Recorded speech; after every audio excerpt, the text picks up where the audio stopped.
Senator Brown, thank you. As usual, a question period from the media, and today we start with Stephanie Peatling. Hi, Senator Brown. Stephanie Peatling from the Sydney Morning Herald. Obviously, emissions trading is the issue of the moment, the issue of the century, and next week we should get some idea of where the government's going on that when Penny Wong speaks here. But you've mentioned early on in your speech that you fear that the scheme should be too weak and ineffective. I'm just wondering if you think there's a chance that the scheme that the government does bring in will be so weak that it's actually worse than no scheme at all. That's possible. And I'm very mindful of that.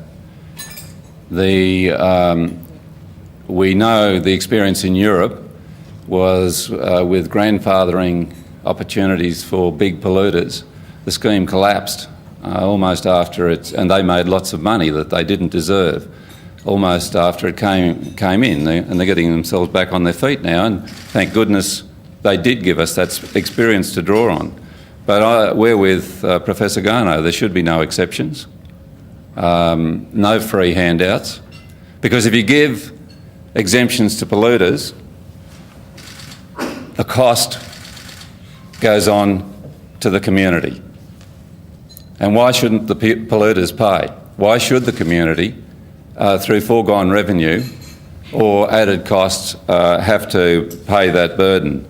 So we will be looking very carefully at where the government goes with this, and two things. We have stated that there needs to be a 40% target by 2020 and a carbon neutral world, or Australia, or at least a 90% target in reductions below 1990 emission levels by 2050.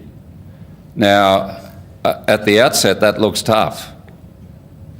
But the penalty clause for us not acting is almost unthinkable. This planet, this country, is on the verge of cataclysmic times, such as the human collective experience has never known. I'm not talking here as a Green politician. I'm talking on the basis of the experience, the study, and the dire warnings from the world's best thinkers. Anybody who thinks I'm being very strong here should look at Mr. Hansen, NASA scientist's submission to the Congress of the US 2 weeks ago, 20 years after he first warned about it. Much tougher words than I'm giving here. But we have to act, and we can, in Australia, take great opportunity here. You know, that study 2 weeks ago from CSIRO, ACF and others, 3.5 million green-collar jobs by 2025 if we get it right. Enormous opportunities opening up. The Germans, with their emission trading scheme and carbon tax, have 60,000 jobs in renewable energy and a multi-billion-dollar export industry, and some of that's using Australian technology which had to go offshore because it couldn't get funding from the Howard government.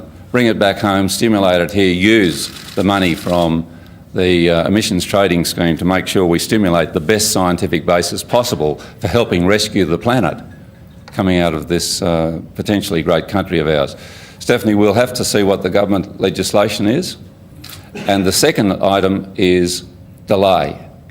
And it's very, very worrying to have the former Prime Minister overnight saying, I'm going to drag the traces back too. Don't be like me, don't do anything for another 4 years or so. Put off till 2012 what we must do at latest by 2010. Had John Howard had the future of this country truly in mind, we would have a tough emissions trading scheme and we would be in transition to the new green economy with all its benefits now. It should have happened a decade ago. It didn't because he was a roadblock. And thank goodness he's not in office now. And thank goodness we do have a new set of people addressing the ideas with the information all available, and let's hope they rise to the challenge. Thank you. The next question is from Chris Hammer. Chris Hammer from the